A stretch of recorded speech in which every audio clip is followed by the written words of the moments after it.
Assalamualaikum warahmatullahi wabarakatuh. Apa kabar sobat muslim yang dirahmati Allah subhanahu wa ta'ala? Kali ini saya akan membacakan hadis-hadis sahih tentang sifat munafik. Tolong dicermati baik-baik, semoga kita bukan golongan orang-orang yang asli munafik. Amin. 1.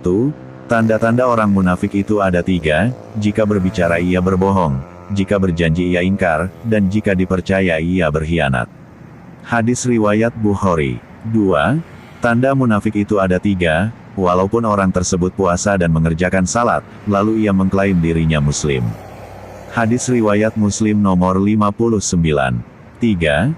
Ada 4 tanda, jika seseorang memiliki 4 tanda ini, maka ia disebut munafik sejati tulen.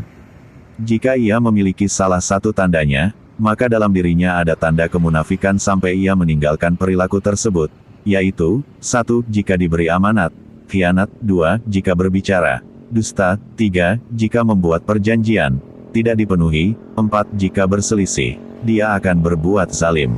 Hadis riwayat Muslim nomor 58. 4. Hendaklah kalian senantiasa berlaku jujur, karena sesungguhnya kejujuran akan mengantarkan pada kebaikan dan sesungguhnya kebaikan akan mengantarkan pada surga. Jika seseorang senantiasa berlaku jujur dan berusaha untuk jujur, maka dia akan dicatat di sisi Allah sebagai orang yang jujur. Hati-hatilah kalian dari berbuat dusta, karena sesungguhnya dusta akan mengantarkan kepada kejahatan dan kejahatan akan mengantarkan pada neraka. Jika seseorang sukanya berdusta dan berupaya untuk berdusta, maka ia akan dicatat di sisi Allah sebagai pendusta. Hadis riwayat Bukhari nomor 6094 dan Muslim nomor 2607. 5. Tunaikanlah amanat pada orang yang memberikan amanat padamu dan janganlah mengkhianati orang yang mengkhianatimu. Hadis riwayat Abu Daud nomor 3535, Tirmidzi nomor 1264 dan Ahmad 3. 414. 6.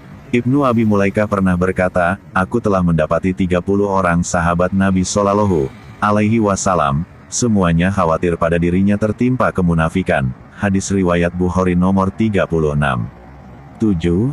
Dari Abu Musa al-Asy'ari radhiyallahu anhu, ia berkata, Rasulullah Shallallahu Alaihi Wasallam bersabda, perumpamaan orang mukmin yang membaca Al-Quran adalah seperti perumpamaan buah utrujah, baunya harum dan rasanya enak.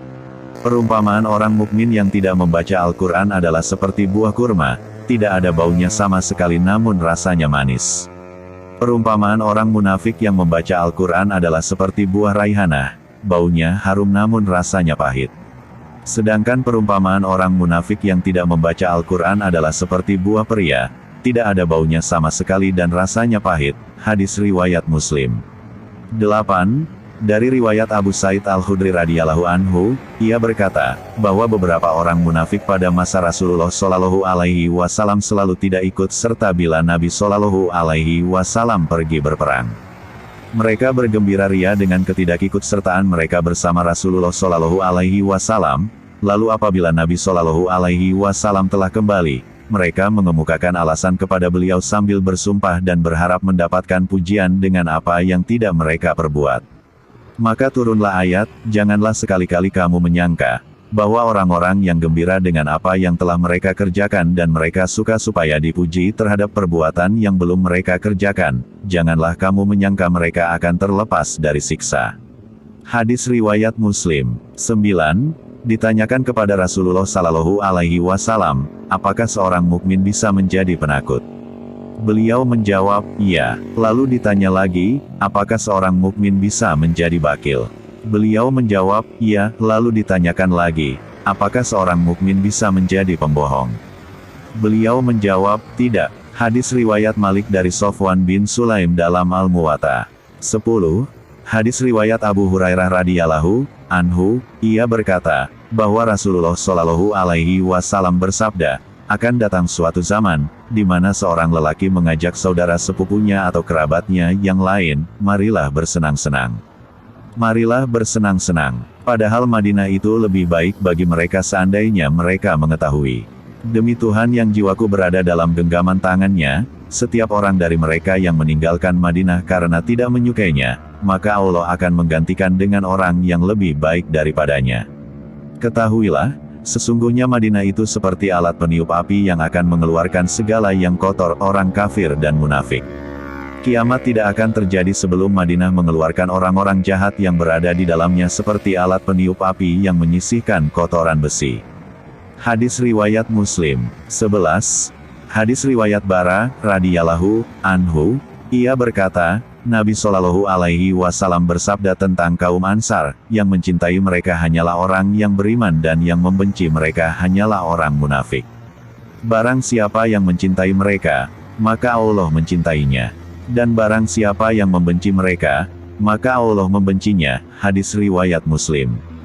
12. Dari Zaid bin Sabit radhiyallahu anhu bahwa Nabi Shallallahu Alaihi Wasallam berangkat untuk berperang di Bukit Uhud, lalu kembalilah sebagian dari mereka yang ikut bersama beliau sehingga terpecahlah para pengikut Nabi Shallallahu Alaihi Wasallam menjadi dua bagian.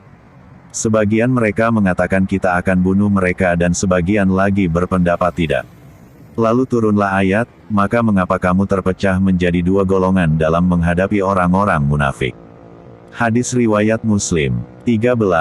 Dari Anas bin Malik radhiyallahu anhu ia berkata, di antara kami terdapat seorang lelaki dari Bani Najjar yang telah membaca surat Al-Baqarah dan surat Ali Imran serta pernah menjadi penulis wahyu Rasulullah Sallallahu Alaihi Wasallam. Lalu dia melarikan diri dan bergabung dengan ahli kitab yang menyanjung-nyanjungnya. Kata mereka, orang ini pernah menjadi penulis wahyu Muhammad. Sehingga mereka pun terkagum dengannya. Tidak berapa lama berada di antara ahli kitab, Allah menimpakan bencana kepada orang itu sehingga binasalah ia. Orang-orang ahli kitab segera menggalikan kuburan untuknya lalu menimbunkan tanah ke atas jasadnya. Keesokan harinya, bumi telah memuntahkan jasadnya ke atas permukaan. Mereka pun kembali menggali kubur dan menimbun, tetapi keesokan paginya bumi telah memuntahkannya lagi ke atas permukaan. Kemudian mereka menggali dan menguburnya lagi. Namun keesokan paginya bumi kembali memuntahkannya ke atas permukaan lalu mereka pun membiarkan jasadnya terbuang.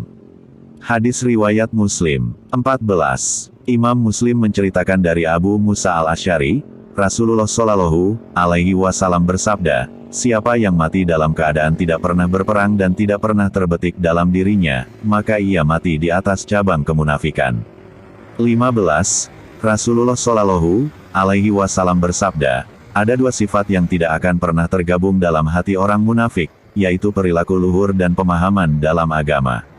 Hadis riwayat At-Tirmidzi. 16. Rasulullah Shallallahu Alaihi Wasallam bersabda, siapa yang menunaikan salat berjamaah selama 40 dengan memperoleh takbiratul ihram imam, maka ia akan ditetapkan terbebas dari dua hal, yakni terbebas dari neraka dan terbebas dari kenifakan. Hadis riwayat At-Tirmidzi. 17. Dari Anas radhiyallahu anhu bahwa Nabi Shallallahu Alaihi Wasallam bersabda, tanda iman adalah mencintai orang-orang Ansar dan tanda munafik adalah membenci orang-orang Ansar. Hadis riwayat Bukhari dan Muslim. Sobat Muslim yang diberkahi Allah Subhanahu wa Ta'ala, demikianlah deretan hadis-hadis sahih tentang kemunafikan. Berupayalah kita untuk menghindari sifat-sifat munafik yang disebutkan dalam hadis-hadis di atas. Agar kita semua selamat dunia dan terlebih lagi akhirat, saling mendoakan ya. Sampai jumpa pada pembahasan hadis-hadis berikutnya, jangan lupa dukungan like dan juga subscribe-nya, terima kasih sebelumnya. Wassalamualaikum warahmatullahi wabarakatuh.